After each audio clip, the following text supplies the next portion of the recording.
Hello, everyone, and welcome. I'm Ferzeen Chhapgar. Welcome to In a Community. And today, our guest is Prashant Marathay, manufacturing, operations, and product management expert, who also happens to be the founder of Infinite Options. Welcome, Prashant. Thank you very much. Could you tell us a little bit about Infinite Options? Sure, happy to. So Infinite Options is a training and technology company.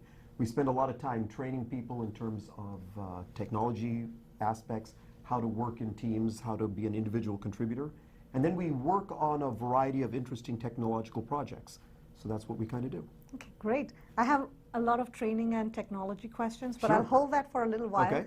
Could you tell us a little bit what motivated you to start Infinite Options? Okay, sure. So it's kind of a funny story. I was sitting around a table. I had 3 of my friends there. They were all computer science graduates, and they were all in an interesting situation. They were all looking for jobs. And I thought for myself for a moment that, my goodness, in this valley in which we're living in, with all of this technology around us, it's hard to believe that they're actually still looking for jobs. And these were very talented people. So I said in that instance that, you know what, I'll just hire all of you. I'll just put you all to work on a variety of different projects. And they liked that idea. In fact, I'd already been mentoring one person in terms of a project. And one of the other guys had actually picked up that project and was furthering it along. But by hiring all 3 of them, suddenly we ended up with 3 resources who could work on either the same project or different projects depending on what their skill and interests were. And that's how it kind of started. So it was very in the moment. Oh, wow. Yeah. That's wonderful. And how did you come up with the logo? Oh, the logo. So the name of the company is Infinite Options, and I'll tell you a quick story about Infinite Options. A friend of mine, his name is Percy, he and I were brainstorming. I was saying, I've got this idea for a company. At that time, I was doing a lot with stock options. But I also was doing a lot with project management at that point. And I said, you know, I need a company name that kind of encompasses all of the variety of things that I do. And he was noodling with stock options a little bit, that name, and he came up with Infinite Options. So he gets credit for the brilliant name. We took that, and my daughter, who's actually involved in the company, is also a marketing person. And so she's the one who came up with the website design and the logo for it. And what I like about it is 2 infinity symbols, but they're one on top of another. So it looks like there is even a 3rd infinity symbol that you can't quite draw, but you can see. Wow. And so it's an infinite number of infinities is the way we look at it. That's wonderful. That's really nice. Yeah. So could you tell us a little bit about the training aspects of it? Sure. So one of the things that happened with these 3 individuals I was working with was all of the jobs that they were looking for required 3 to 5 years of experience. And that's a little bit of a catch-22 because you can't get the job unless you have 3 to 5 years experience, and you can't get the experience unless you have the job. So they were stuck. And I said, well, that's easy to solve. I'll give you the experience by putting you to work on projects, mentoring you through those projects, and then at the end of it, we'll have a product that you can talk about in depth with an employer. You'll know the ins and outs of it because you will have been involved in every decision that was made regarding it. Right. And you'll be able to say that I've got a certain number of years of experience or at least months of experience working on that project. So it builds up 2 aspects of it. It gives them all the real experience that they would need in terms of developing a product, but it also trains them of how a company would work and operate and what's expected of them. They have projects, they have deadlines, they have responsibilities that they have to bring to the table, and they rely on their teammates to bring other bits to the table so that the whole thing can get woven together to make the final product. Right. So that's the training aspect of it. I spend a lot of time being boss/mentor. Yes. So at the same time I'm telling them that they need to get something done, I'm also telling them how to do it. So I play that role. And then they play the roles that they ultimately want in the community. So if they want to be a robotics engineer, I give them the role of robotics engineer. That's what you will be doing in this company. And anything that is robotics related, you'll be our go-to person to do it. So that way they get the title, they get the experience, and they get the know-how Oh, which that's is, wonderful. So yeah. basically, people could be anything they want and come to you for Exactly. coaching and So training.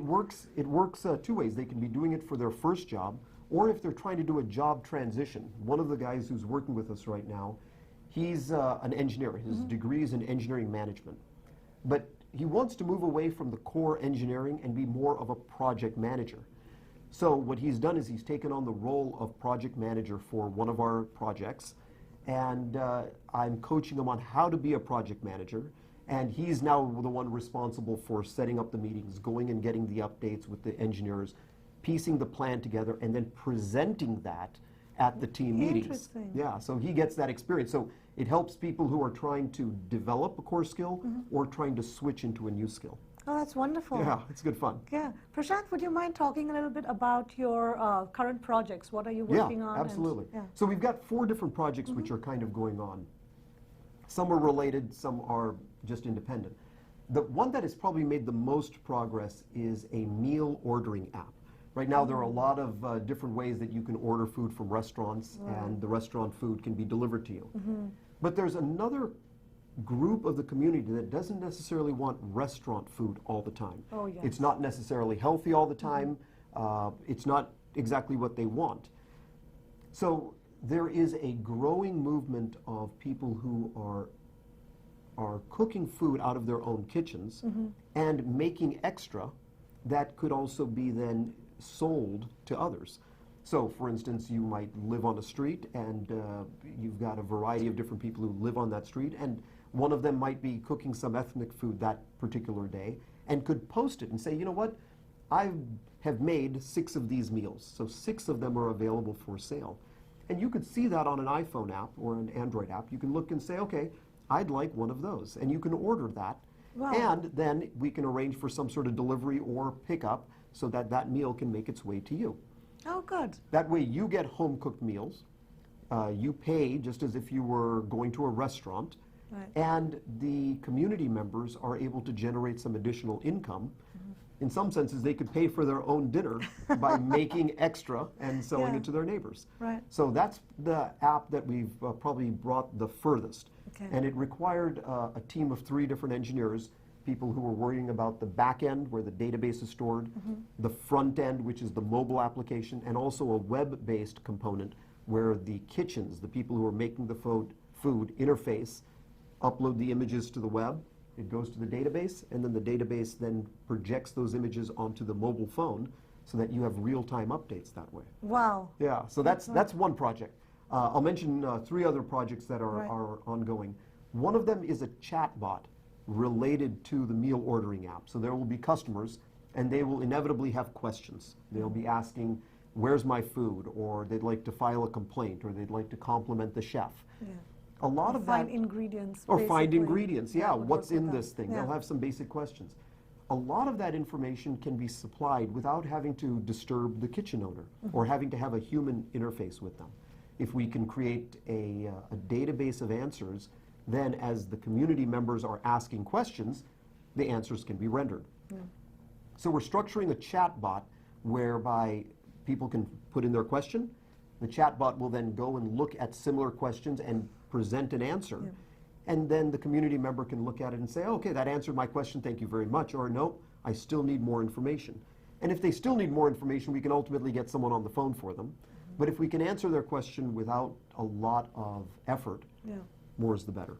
So that's kind of the second project we're working on. Okay. Chatbot. A chatbot. That's nice. 2 other projects. One that I'm very excited about is a robotics project. So right now, robotics is heavily in use around Silicon Valley and around the world.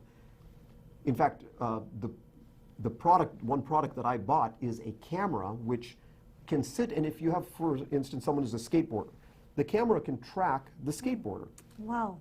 Very cool. Now, we're not developing that. That's already been developed. So the camera moves. The camera moves and with tracks the movement. individual. Oh, wow. But I play in a band. Yes. And a camera positioned straight on me when I don't move in the band is a boring shot. So what we're doing is we're creating a robot whereby we can map the room and then tell the robot that I want you to spend 25% of your time here, 50% of your time here, 25% of your time over there. And that way the robot will move and give the camera different perspectives, just as if different members of the audience would have different perspectives. Right. And then the camera will do its own thing of keeping track of me, but will move through the course of the event so that it provides different shots and gives a little bit of variety instead of a static camera view. And the robot is pre-programmed to move, so there's no one actually manually doing it like you would with the drone. Exactly. I see. All Okay. we have to do is map the room, specify where we would like the robot to be, and then the robot will avoid obstacles even as they change real time and maneuver its way around those obstacles to be able to get into position to be able to provide the shot. Lovely. And then the third one, or the fourth one that I think is quite interesting is I take a lot of notes on paper. So even in the digital age, it's easier for me to take a handwritten note. But the problem with that is if I don't bring my notebook everywhere, I don't have access to my notes. So what we're doing is we're coming up with a notes classifier. And what this notes classifier does is it allows us to put a symbol in the upper right-hand corner of the page or within the page. Then we're creating an iPhone app where you can click a picture of it, and the picture will go through and find the different symbols, partition out the note, and distribute the notes either into your shared drive or into your Dropbox or email them out or do something with the note. Okay. So that in the future, if I wanted to reference things that I'm doing about infinite options, I'll have a symbol dedicated to infinite options, and I can go into my shared drive and say, I just want the information with that symbol on it. And it will give it to me in chronological order. So I can see all of the notes that I've uploaded in the past just on that topic. So it kind of makes your notebook a little searchable. It I see. breaks it out into a way that you can find specific information about specific topics faster. And those symbols could be anything you want to They put. can be anything. Like a star or whatever. They're handwritten symbols. Okay. Okay, so you come up with your own symbols. We'll have a standard library that will already be there, but the computer will learn the symbols that you come up with, and you specify what you want to do with all of those things. You could put them in different folders or in different locations. Oh, Yeah. fascinating. So those are 4 different projects that we're actively working on right now. Wow, they all sound exciting. Yes, they are, and we've got a lot of people who are working on it. Right now we've got 8 different folks Oh, wow. who are participating in these 4 different projects in different ways. One or two of them are individual projects, some of them are team projects. So a variety of things. Yeah, so your team is growing. It is. That's It is. great. In fact, I tell people right now we're on our 4th generation. What happens, because it's a training company, a lot of people will come in, participate on a project for 3 months, and then they'll find a job.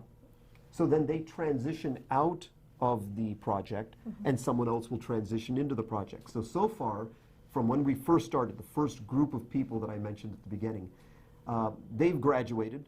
They referred a couple of other people. They've graduated. Their referrals have now graduated, and we're on our 4th generation Wow. of student/intern who's participating in this program. Yeah. So so is that kind of how you maintain the continuity or the transition of these projects? Because I guess Exactly. all the projects are not over in the 3 weeks or 4 That's weeks. exactly right. Some of these projects take months or even a year Yeah. to develop.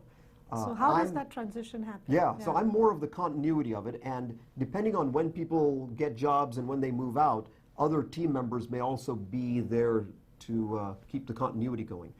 But since I'm actively involved with each project, I know kind of where the project is, what are the current stumbling blocks, what is the technology that is holding us up from being able to deliver the prototype.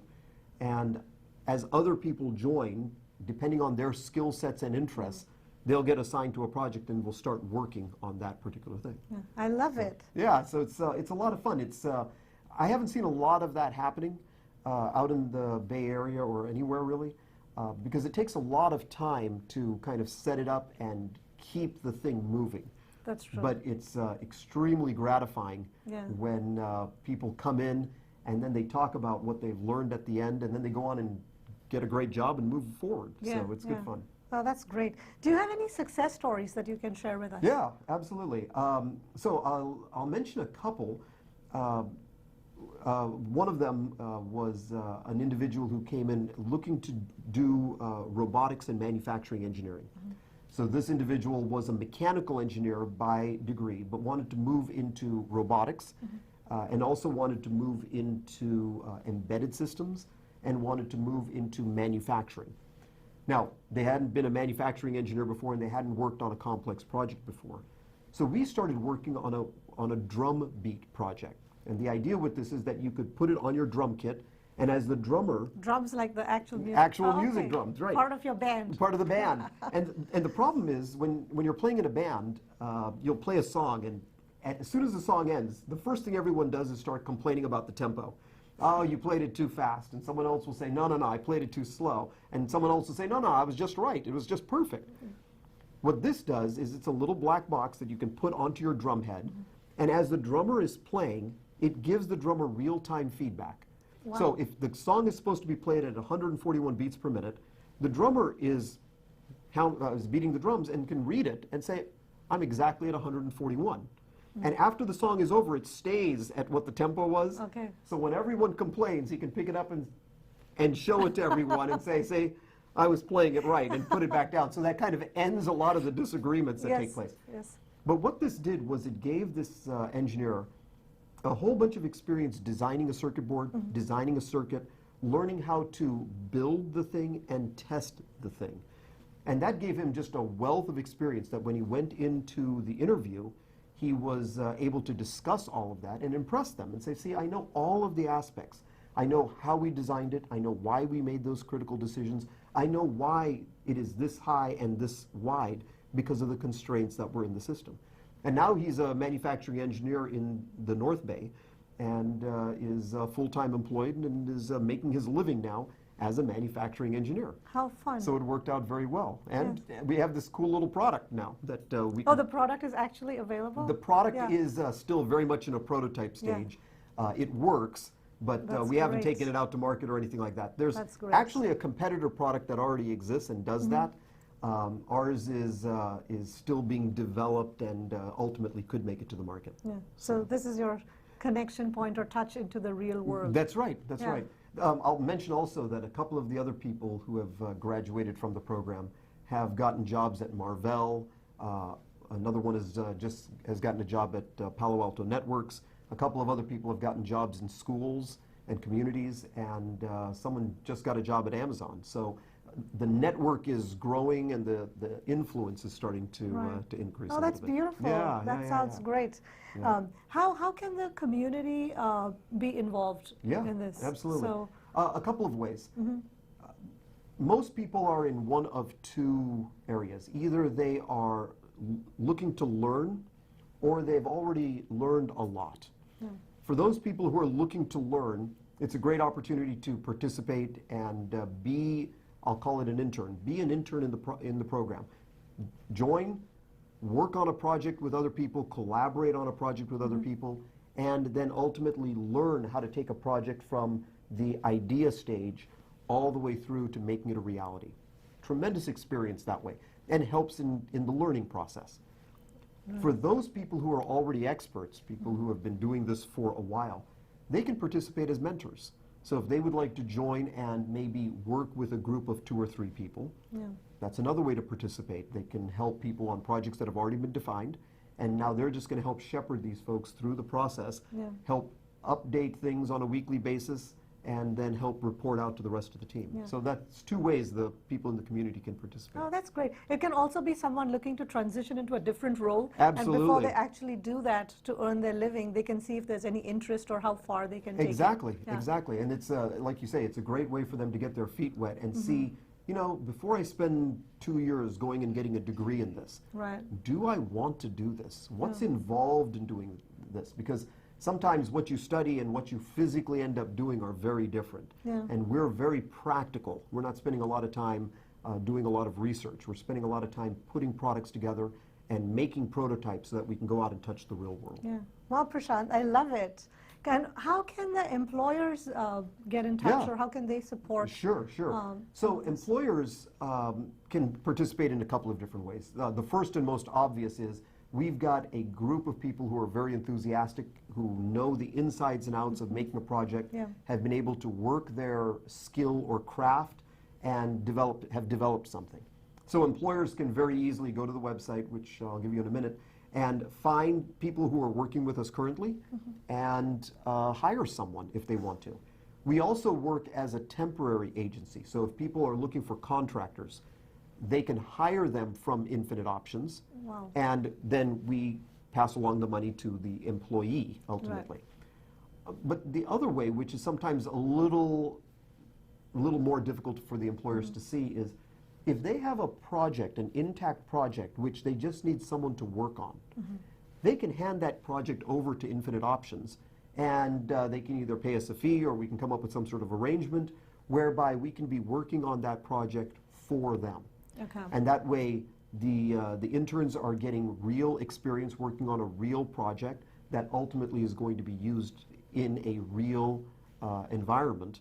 And the employer gets the benefit of being able to outsource something that they weren't quite sure how they wanted to fund and make progress on it still. Like a nearshore outsourcing, right? Yeah, So exactly. street, It's yeah. down the street. It's Yeah. you can pick up a phone, or we can show up in your office Right. and give you real updates in terms of how the project is going. Oh, that's great. Yeah. That's wonderful. And so can you tell us about your website? Or Sure, where can yeah, people absolutely. find more information? So the company name is infiniteoptions.com, and the website is, I'm sorry, the company name is Infinite Options. The website is www.infiniteoptions.com. You've got to be a little careful when you're typing it because there are so many I's and O's in that thing that very often people say, well, I typed in your website and I didn't get it. And sure enough, there's a spelling error that they made. We better make sure we have it printed like at the end, exactly. right? We have it. But Infinite Options Okay. is the name of the company, and the website is infiniteoptions.com. Okay. And when you get there, you'll see a variety of things. You'll see a page on who's working with us, who our team is. Right. You'll see a page on projects that we're working on. You'll see a page for open positions that we have, so if people are interested in participating. So you can see that. And then you'll also see a contact page. So if you've got questions for us or want to reach out to us or talk to us, that's the simplest and fastest way to get a hold of us. Oh, that's good. Yeah, so it works real well. Yeah. So tell me a little bit more about the folks that have been hired from your success stories. Yeah. Are they still involved with Infinite Options, or do they have a choice, or how does that work out? So they absolutely have a choice. What we ask for people who are participating in the program, that they spend at least 10 hours a week on the project. And the reason for that is 10 hours a week is a manageable amount in case you're actually working a full-time job or otherwise engaged. Let's say you've got class and coursework going on. Yeah. But in addition to that, when people graduate, they have an option. They can continue to participate, especially if there's no conflict of interest Correct. with what their current employer is doing. They can act as mentors if they want to. Or some people say, you know what, thank you very much, it was a great opportunity, and they move on. Yeah. And that's perfectly fine also, because ultimately they'll be able to reflect back on their Infinite Options experience. And when they move up into senior management, and they have a choice now to hire someone, they know where they can go get someone who was in the same boat that they were in, but further behind, and give them a helping hand. Yeah. So even though the program has just started, and like I say, we're on our 4th generation, eventually over time, the program will hopefully cycle back on itself, and some people will come back as mentors and participate. I love this idea of mentorship and like having them come back or take on whatever they learned and move forward. Your friend Percy knew well about your infinite ideas in your head. So that's exactly. He nailed it. Yeah, exactly. He really did. Yeah, so that's great. That's right. And I think actually the best names come from the people who know you the best. Yeah, because they know who you are and what you're about. And of course, Percy himself is very good and gifted at these kind of things. So yeah, infinite options and infinite ideas from yes, you, Prashant. exactly. That's great. Exactly. Yeah. So. Is there anything else you would? I think this is what also sets you apart from like the regular recruiters, right? Where you're not just submitting a resume. Yeah. They actually are like involved more actively. So can you tell us a little bit more like why it's a little bit different from a normal recruiting? So we don't spend much time actually doing recruiting or placement. Yeah. We do a lot more with helping them build resumes, helping people with mock interview skills and that kind of training. And then the individual can apply to whatever jobs they want to, and they're not having to go through a middleman. But we also do offer a service where we can help people find a job, and if they need support or they need an agency to work through, then they can work through us as an agency. So we're really more about the employee, trying to figure out how to make it work for them. And if they need additional services or help, then we're happy to step in and help with that. So that's kind of what we do. Also, we spend more time on the projects and less time just interviewing them and saying, okay, now we know what it is, we'll submit your resume and don't do anything. Because a lot of the people who are waiting for those kind of jobs are talented people, and their skills are deteriorating if they're not being used. So what I'm trying to do is not only sharpen their skills, but enhance their skill set. So by participating in a project very actively, they're able to do that. Oh, good. Yeah, so it's nice. I have to, what was the website again? Oh. I'm going to probably like, so that's what people can do, just go to the website, Go to the website. And reach out to you if they're looking for it. InfiniteOptions.com is where to go. And there's a contact us page, so that's the simplest way. But spend a little bit of time on the website looking at what the different offerings are, what the different projects are, who the different people are, because we've got so many different people who are very talented doing so many different things. And they're great people. They're happy to work and collaborate on different projects. So it's a great resource also for the community to And they look could bring in their own idea as well, saying, I have this idea, Absolutely. Prashant, we would like to work on it. Some people from the community come in and say, what I've got is an idea, and then we can prioritize that given all of the other ideas and the other priorities that are going on so that we are able to work on them. Sometimes we can work on them, sometimes we can't. Oh, great. Thank you so much, Prashant. Welcome. Thank you for taking the time. Yes, and thank you everyone for watching. We are in the community. Our guest today was Prashant Marathay, an expert in program management, manufacturing, and operations, and also the founder of Infinite Options that we talked about today. We look forward to having you again on the show, Prashant. Thank you. Thank you, Ferzeen. It was wonderful. Thank you.